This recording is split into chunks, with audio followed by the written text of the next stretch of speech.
Hello guys, welcome to Shobha Naidu channel. ఈరోజు అయితే SSC constable recruitment, అది కూడా 25,000 కానిస్టేబుల్ పోస్టులతో 18 సంవత్సరాల నుంచి 23 సంవత్సరాల వరకు అయితే అప్లికేషన్ అయితే అప్లై. ఈరోజు నోటిఫికేషన్ చూసినట్టయితే చాలా పెద్ద భారీ నోటిఫికేషన్ అని చెప్పుకోవచ్చు అనమాట. ఎందుకంటే SSC GD constable recruitment 2026లో notification అయితే ఇదే స్టార్టింగ్ ఇయర్లోనే పెద్ద నోటిఫికేషన్ అనమాట. కానిస్టేబుల్ రైఫిల్ మ్యాన్కి వచ్చేసరికి 25,487 పోస్టుల నోటిఫికేషన్ అయితే వచ్చేసింది. కంపెనీ నేమ్ వచ్చేసరికి స్టాఫ్ సెలక్షన్ కమిషన్ అనమాట. పోస్ట్ నేమ్ వచ్చేసరికి కానిస్టేబుల్ జీడీ, రైఫిల్ మ్యాన్ జీడీ, జనరల్ డ్యూటీస్ అనమాట. 25,487 పోస్టులు అయితే ఉన్నాయన్నమాట. శాలరీ వచ్చేసరికి 21,700 నుంచి 69,100 వరకు శాలరీ అయితే ఉంది. క్వాలిఫికేషన్ వచ్చేసరికి మెట్రికులేషన్ అంటే 12th ఇంటర్ కానీ 10th కానీ పాస్ అయి ఉండాలన్నమాట. ఇట్లా క్వాలిఫికేషన్ అనమాట. ఏజ్ లిమిట్ వచ్చేసరికి 18 నుంచి 23 సంవత్సరాల లోపు, అది 1వ తారీఖు 1వ నెల 2026 లోపు 18 వచ్చైనా ఉండాలి, లేదా 23 లోపైన ఏజ్ అనేది ఉండాలన్నమాట. స్టార్టింగ్ డేట్ ఆఫ్ అప్లికేషన్ వచ్చేసరికి 1వ తారీఖు 12/2025 నుంచి అప్లై చేసుకోవడానికి లాస్ట్ డేట్ వచ్చేసరికి 31వ తారీఖు 12/2025 వరకు లాస్ట్ డేట్ అన్నమాట. అఫీషియల్ వెబ్సైట్ వచ్చేసరికి SSC.government.in వెబ్సైట్ ద్వారా మీరు అప్లై చేసుకోవడానికి అవైలబిలిటీ అనేది ఉన్నదన్నమాట. ఎస్ఎస్సి కానిస్టేబుల్ రైఫిల్ మ్యాన్ రిక్రూట్మెంట్లకు వచ్చేసరికి బీఎస్ఎఫ్లో 524 పోస్టులు అయితే అబ్బాయిలకు ఉన్నాయి, 92 అమ్మాయిలకి. సిఐఎస్ఎఫ్లో 13,135 పోస్టులు అయితే ఉన్నాయి అబ్బాయిలకి, అమ్మాయిలకి 1,460. సిఆర్పిఎఫ్ 5,366 పోస్టులు అయితే ఉన్నాయి. మీరు కనుక చూసినట్లయితే చూడండి. టోటల్ వచ్చేసరికి 23,467 పోస్టులు అయితే సిఆర్పిఎఫ్, బీఎస్ఎఫ్ అన్నిటిలోకి వచ్చేసరికి అబ్బాయిలకి అయితే 23,467 పోస్టులు అయితే ఉన్నాయి, అమ్మాయిలకి వచ్చేసరికి 2,020 పోస్టులు అయితే ఉన్నాయి. మొత్తం 25,487 పోస్టులు అయితే ఉన్నాయన్నమాట.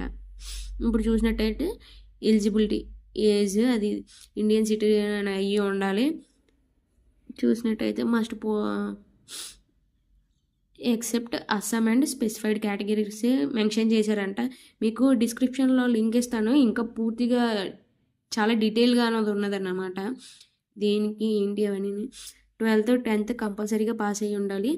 ఎన్సీసీ ఉన్న వాళ్ళకి ఎక్స్ట్రా మార్క్స్ అనేవి యాడ్ అవుతాయంట. ఒకసారి మీరు చూసినట్టయితే 18 సంవత్సరాల నుంచి 23 లోపు.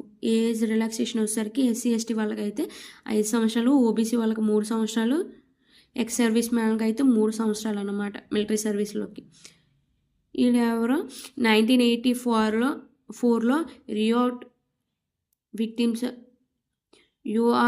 ఈడబ్ల్యూఎస్ వాళ్ళకైతే 5 సంవత్సరాలు ఏజ్ రిలాక్సేషన్ అన్నది ఇస్తున్నారు. ఓబీసీ వాళ్ళకి 8 సంవత్సరాలు, ఎస్సీ ఎస్టీ వాళ్ళకైతే 10 సంవత్సరాలు అన్నది ఏజ్ అన్నది రిలాక్సేషన్ అన్నది ఇస్తున్నారు అనమాట. అప్లికేషన్ ఫీ వచ్చేసరికి జనరల్, ఓబీసీ, ఈడబ్ల్యూఎస్ అబ్బాయిలకి అయితే 100 రూపీస్ పే చేయాలన్నమాట. ఎక్స్ సర్వీస్ మ్యాన్ ఫీమేల్కి అయితే ఫీ అనేది పే చేయవసరం లేదు, ఎస్సీ ఎస్టీ వాళ్ళకి కూడా. ఇది వచ్చేసరికి పేమెంట్ అనేది ఆన్లైన్ మోడ్లో పేమెంట్ చేసుకోవచ్చు అనమాట, నెట్ బ్యాంకింగ్ ద్వారా గాను. ఇప్పుడైతే శాలరీ చూసినట్టయితే పే స్కేల్ 3 శాలరీ రేంజ్ 21,700 నుంచి 69,100 వరకు శాలరీ అన్నది అయితే వస్తుంది. డియర్నెస్ అలవెన్సెస్ ఒకటి, house rent allowances and other allowances అయితే ఇస్తారనమాట. బీఎస్ఎఫ్లో అయితే హౌస్ రెంట్ అలవెన్సెస్ వచ్చేసరికి 2,500 అయితే ఉంటుంది. డిఎన్ఎస్ అలవెన్సెస్ వచ్చేసరికి జమ్మూలో అయితే రిస్కీ ఏరియా కాబట్టి 12,000 రిస్కీ అలవెన్సెస్ అయితే ఇస్తారు. దాని తర్వాత కాశ్మీర్లోకి వచ్చేసరికి బీఎస్ఎఫ్లో అయితే 21,000 అనేది ఇస్తున్నారు. బెంగాల్లోకి వచ్చేసరికి బెంగాల్లోకి వచ్చేసరికి 7,000. అంటే ఎక్కువ రిస్కీ ఏరియాస్లో డ్యూటీ కనుక చేసినట్టయితే మీకు రిస్కీ అలవెన్సెస్ అనేవి చాలా ఎక్కువ అమౌంట్ అనేది ఇస్తారనమాట. ఇప్పుడు చూసినట్టయితే ఇంపార్టెంట్ డేస్ 1వ తారీఖు 12వ నెల నుంచి అప్లికేషన్ ప్రాసెస్ అనేది స్టార్ట్ అవుతుంది. 31వ తారీఖు 12వ నెల అయితే అప్లికేషన్ డేట్ కంప్లీట్ అయిపోతుంది. ఆన్లైన్ ఫీ పేమెంట్ ప్రాసెస్ కూడా 1వ తారీఖు 1వ నెల 2026 వరకు పేమెంట్ ఆ టైం వరకు చేసుకోవచ్చు అనే ఆప్షన్ అయితే ఇచ్చారు. దీనికి వచ్చేసరికి కరెక్షన్స్ వచ్చేసరికి 8వ తారీఖు 1వ నెల 2026 నుంచి 10వ తారీఖు 1వ నెల 2026 వరకు లాస్ట్ డేట్ అనమాట. ఎగ్జామ్ వచ్చేసరికి ఫెబ్ నుంచి ఏప్రిల్ 2026 వరకు ఎప్పుడైనా ఉండొచ్చు, ఈ ఫెబ్ నుంచి స్టార్ట్ అయ్యి. సెలక్షన్ ప్రాసెస్ వచ్చేసరికి కంప్యూటర్ బేస్డ్ ఎగ్జామ్ ఒకటి. కంప్యూటర్ బేస్డ్ ఎగ్జామ్ అంటే హిందీలోని ఇంగ్లీష్లో మాత్రమే ఉంటున్నాయి అన్నమాట. పిఎస్టీ టెస్ట్ ఒకటి, పీఈటీ టెస్ట్ ఒకటి, మెడికల్ ఎగ్జామినేషన్ ఒకటి, డాక్యుమెంట్ వెరిఫికేషన్ అంటే 10th inter documents, Aadhaar, ration, ఇంకా ఎన్సీసీ ఉంటే ఎన్సీసీ కూడా సర్టిఫికేట్స్లో క్యారీ చేయాలన్నమాట.